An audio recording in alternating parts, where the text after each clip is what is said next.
Can you see through the microphone? Yeah, I can see. Hell yeah. I mean, let's try it. This is moving around. It's like, what about now? What about now, bro? Can you see now? Am I annoying you yet? Are you bothered? It's like, no, actually, it really doesn't make a difference at all. You know this is a beat-em-up game, right? Like, not a lot of super unexpected enemies coming at me, so... Really, all of us know that there's always going to be enemies around me, so I should just always be hitting the button. True! That's one of the things that I always joked about when people would play like the... Because in really old beat-em-ups, of course, those ones... I mean, a lot of it is just you can make it by button spamming. Yeah. But there's so much shit going on. They're so bullshit. I'm talking like 20 years older than this even. Mm-hmm. Stuff like NES games and stuff on the Super Nintendo and equivalent. Because it's like...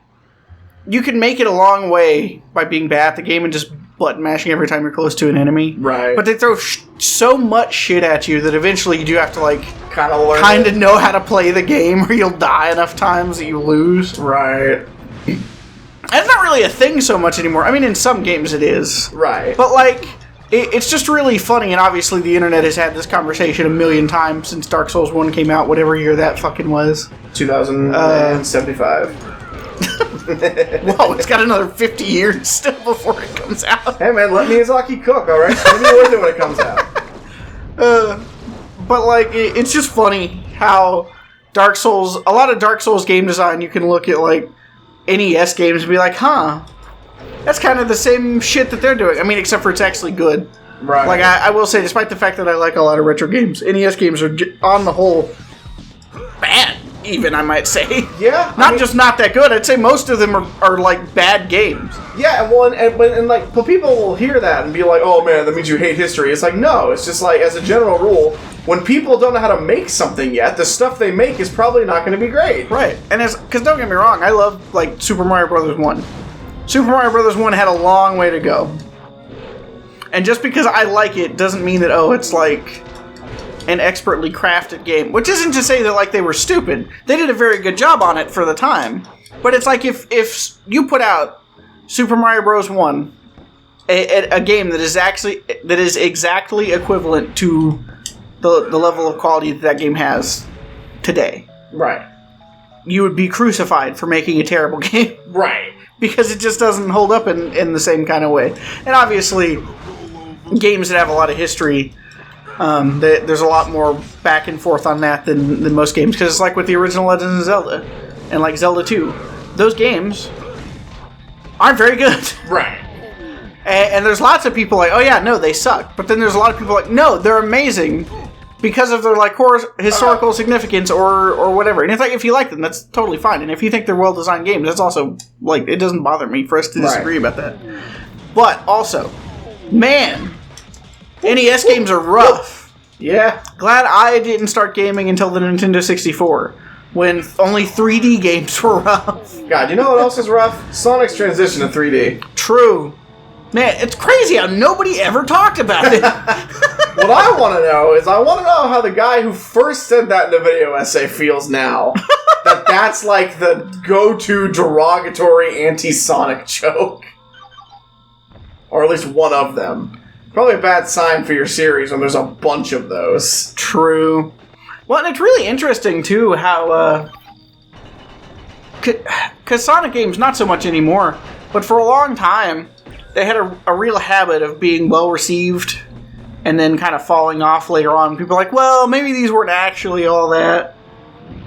In hindsight. Wait, I want to go down there. There's stuff! Is there? Oh, I see. There's stuff! There's I'm stuff! not sure what it Bam! is. Smashes that car up. It's like, wow, a poor innocent car probably owned by someone who's just trying to make ends meet for their family. Bam! Destroy that shit immediately! Parked in the Cannonbolt dive zone! I mean, let's be real. If your car is here, you're probably fucked, right? Oh yeah, there's no getting it back. And even if you do, like, that is the condition you should expect it to be in after what's going on here today. It fell off a bridge. Like, be reasonable, people. I don't know.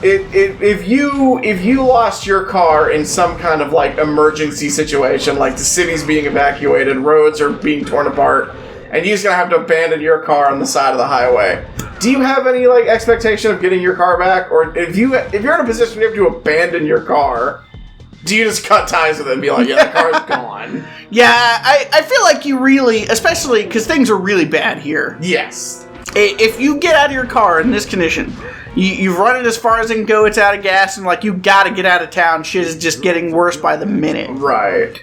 You get out of the car, you walk away with the expectation you're never gonna see it again. Right. If it turns back up, great. If it turns back up and it's actually still in a good enough condition that it can be driven, amazing. Right. Don't expect that to happen. Slappy meal! I'm hungry! Oh, back on.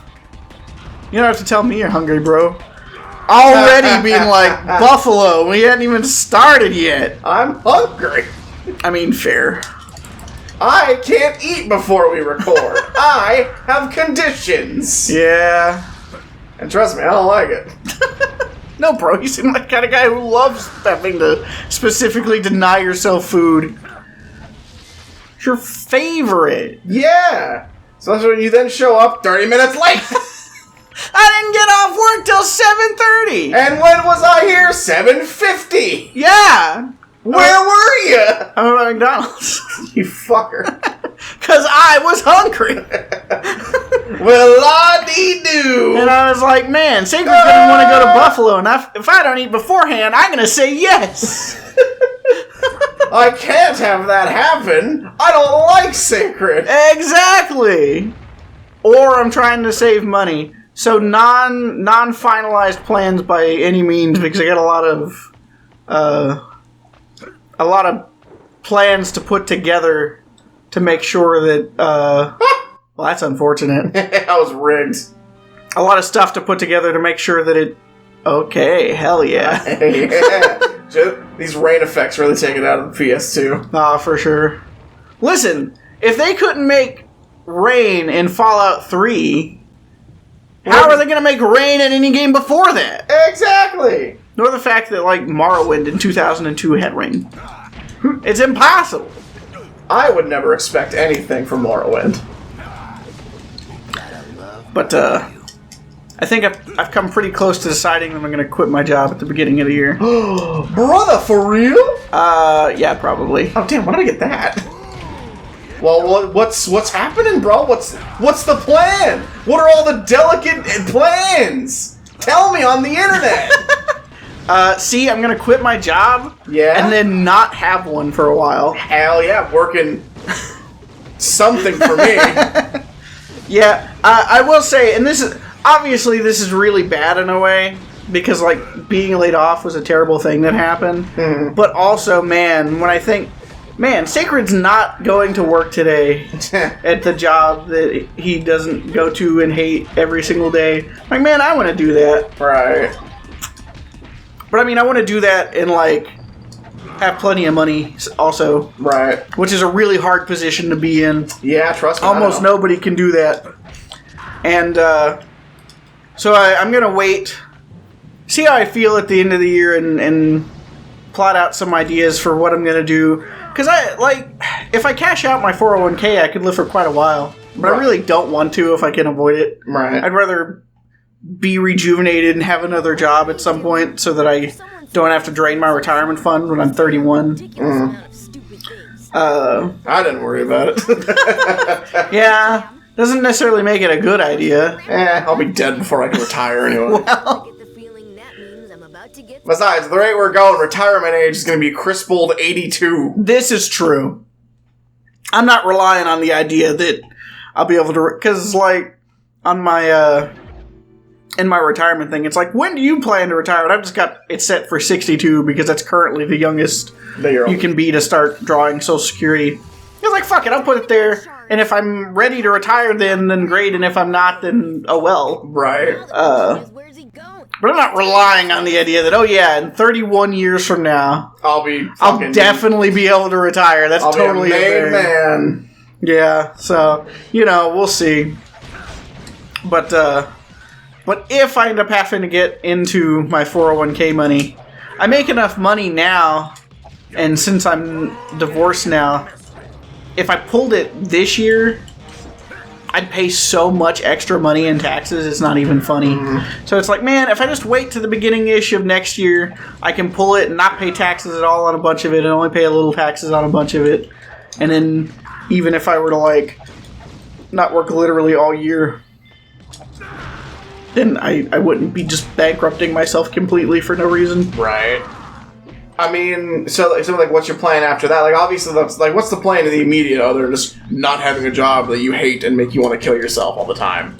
Like, are you gonna throw yourself into some big projects? Are you gonna dedicate entirely to on-the-shelf gaming? Are you gonna fucking start a cult? That's what some people do when they lose their job. That's true! Well, I probably won't throw myself 100% into on-the-shelf gaming. Considering that, well, I was thinking more that, like, because we do 2 people Let's Plays, it's really going to be kind of difficult unless I'm just like, Sacred, you ready to record me? Like, bro, we've recorded the last, like, 18 days in a row for 10 hours a day. I hate we have more than enough content to last for years now. I was like, yeah, but you know, just a couple more episodes. Remember all of last year when we had to record last second? Literally every time we ever recorded? Because you and Crandon can't fucking get together to save your lives? And you and I can't stand recording more than 4 episodes before we hate each other and want to die? Yeah, good times. Anyway, see ya in about 5 minutes for another 10-hour recording session. Don't make any plans for tomorrow, because we gotta record for 10 hours again. Oh, good. Oh, yeah. Ah, yes. Makes sense. The fast one. That. Okay. Beep, beep, beep. What the fuck? You hit that? I definitely hit that. Beep, beep, beep. Okay, that time you that time I hit a rock. That time I'll admit that it was right and you didn't get it. I wonder if I even need to, like, hit it with both of the things? Ah, fuck. Oh, yeah, there we go. There you go. Hey! Oh, okay. I did it that time! It's weird that you have to roll up those. Yeah? It's like, shouldn't you be able to just run up a wall? You'd think so. But then what would be the point of having Cannonball? We gotta have Cannonball. He's my favorite. That's fair, bro. I would never ask him to deny you. Ooh! Well, Sack when I'm dead. Yeah, I missed that. Sorry. What about Cannonball? Cannonball is falling to his fucking death. But yeah, no. So I probably won't start a cult either. So it probably would be like trying to actually do some of the stuff that I've wanted to do for a long, long time. Hell yeah. I mean, I would still like. We would still definitely make on-the-shelf gaming and stuff. It's not gonna be like, all right, now that I have no job, let's stop that shit forever. Like, I just like making this, but also I don't like making it constantly under duress. When it's like, man, but I've been working all day and I don't feel like it. And then it's like, we should get together on Sunday, and it's like, yeah, we should, but I'm gonna be off for one day and then have to turn around and go right back to work again. Right. Which means I don't want to spend 5 hours recording. With me.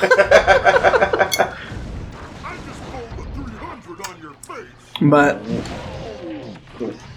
I don't know. We'll see for sure how things play out. Hell yeah, I keep thinking, it's fine. I'll stop hating my job so much anytime now. Hasn't happened yet. It keeps getting worse. Yeah. So something about hate. See, the funny thing about hating something is, once you hate something, it doesn't get better. I don't know. I've gone through numerous periods in my life where I was like, man, I hate my job. And only one time has it not gotten better prior to this time. And that was when I left the non-denominational game store because it wasn't getting any better. Which, at that time, it was like a no-brainer because I was making like $8.50 an hour or something. Right. So it's like, oh, I can go almost anywhere and make at least as much money as I'm making here. Not so much with my current job. Right, you know, they got it pretty cushy over there. But, you know, why are you here? Why are you ahead of us? How are you ahead of us? And why are you taking the more dangerous path? Well, especially considering we haven't been given any indication that this is like her when she realizes she's super strong. Yeah, no, she doesn't have magic yet. Otherwise, she'd be like using magic to like make stepping stones. Fire Lizard! Record of these creatures. Thornhound! I love that Pokemon. Do you like Mega Victory Bell, Eric? Does anybody like Mega Victory Bell, Eric? A lot of people are like, if you don't like Mega Victory Bell, you don't like fun, and you never liked Pokemon. And I'm like, he's fine, but let's not pretend like he's great. Yeah. I don't know. Here's my thing. I don't like Victory Bell that much to begin with. I mean, that's fair. A lot of Victory Bell diehards have been coming out of the woods suspiciously. It's like, I don't know, that whole lot. Not that they're bad, don't get me wrong. Like, I have used them on my teams before, because my first Pokemon game was Gold, and if you don't pick Chikorita, which as a kid, I almost never picked Chikorita, I picked Totodile or Cyndaquil. Right, because duh. And if you don't pick Chikorita, you get to the Bellsprout Tower, like, immediately. So it's like, oh, I should just catch Bellsprout. Right. Who sucks. Yes. Like, not sucks like he's a bad Pokemon, just sucks he's not a very strong Pokemon. Right. Which, I know, especially in the modern day, there's I feel like still growing even subset of people who are like, the Pokemon is weak, therefore bad Pokemon. Right. Which is so not what Pokemon's about. Obviously Right. it is what, like, competitive Pokemon's about. Kind of. But even then, yeah, like, even then, there's stuff where it's like, oh yeah, this one is not literally just straight up the strongest. There is but so they have much stuff going on. There is so much that goes into what makes a Pokemon competitive Right. or not. Like, it's not all stats and moves. Like, okay, admittedly, moveset is a lot of it, but this is a whole lot of other factors. Gravelizer? Hell yeah! Gonna span this forever! I don't know, do you concern yourself with the competitive viability of a Pokemon when you determine how much you like it? No, absolutely not. Yeah, me either. That's why I can't get into competitive Pokemon, because all my favorite Pokemon suck ass. No, that's completely fair. I am 100% with you. For one thing, I'm the world's worst Pokemon trainer anyway. Right. Because, like, not so much now, but especially as a kid, it was just straight up. My starter, as I got a little older, I would usually replace my starter. In the older games, I'd find an Abra and then use Kadabra. And then, like, when I played Ruby and Sapphire, I'd catch a Ralts. Right. And use, like, a Gardevoir. But other than that, if I didn't replace them with that generation's psychic Pokemon of choice, I was going to use my starter for everything literally the entire game. Right. As many kids do. I absolutely hit all those. And on top of that, like, as I've learned, stat moves, good things. You should be using those like all the fucking time. No, as a kid, I was definitely all out attack the whole fucking time. It's like that was a mistake. Yeah, and like with my Pokemon, did I ever give them things to be like, oh, I need more type advantage in my movement set, I need coverage? No. For Alligator, he knows Surf, he knows Hydro Pump, he knows Water Gun, and he knows Bubble. Right. What is he good at? Water moves. What do we teach him? Water moves. I'm definitely that first one. Yeah, I don't know what our problem is on this time. Like, I'm definitely hitting him. Fuck. Okay, maybe I don't need to do it. Maybe just go straight. But it doesn't look like I can go far enough. Come on, you motherfucker. It is not. You absolutely need to, like, push it further. Fucking wind! Oh, you got it! Hell yeah! I was like, oh, damn it. Not again. Who was your... We may have talked about this, so if we have, my apologies, but who was your first ever Pokemon? Do you remember? I'm pretty sure it was Torchic. Because I'm pretty sure Ruby and Sapphire were the first ones I ever played personally.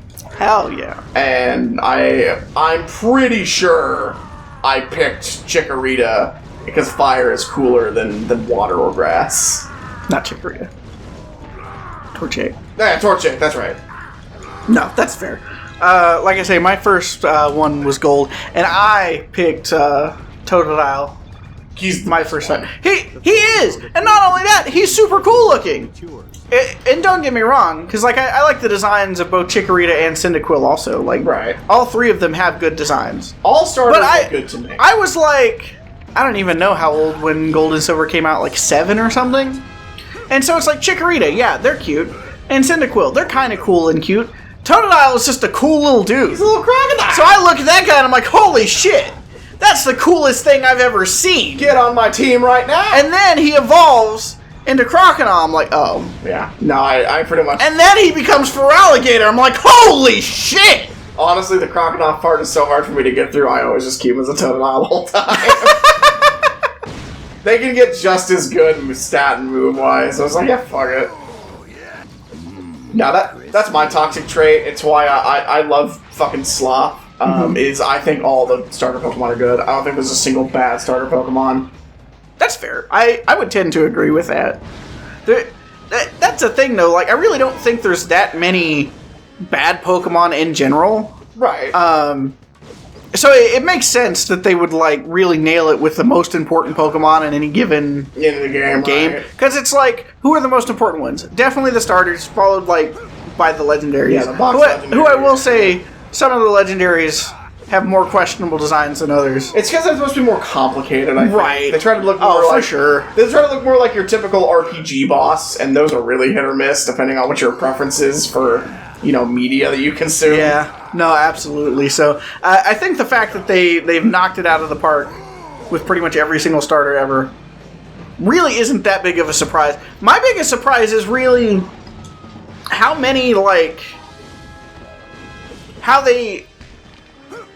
few I dislike across all 3 evolutions for the starters. Right. Because it's like there really aren't very many, and granted I haven't played quite a few of the games, but I am familiar with all the starters and most of their evolutions, at least vaguely. And it's just crazy to me how, like... I don't know. When you add all the evolutions in, you've just made it 3 times more complicated. Right. And there's not that many that I don't like. And even more so, because like you can add a bunch of the Mega evolutions, because quite a few starters have Megas. And some of the Megas that they've introduced are like, I'm not so sure. But then for the starters, I pretty much like all of those. Right. I got grandpappy. Man, remember when he looked like that? Good times. Next time on the Tough Game, holy shit!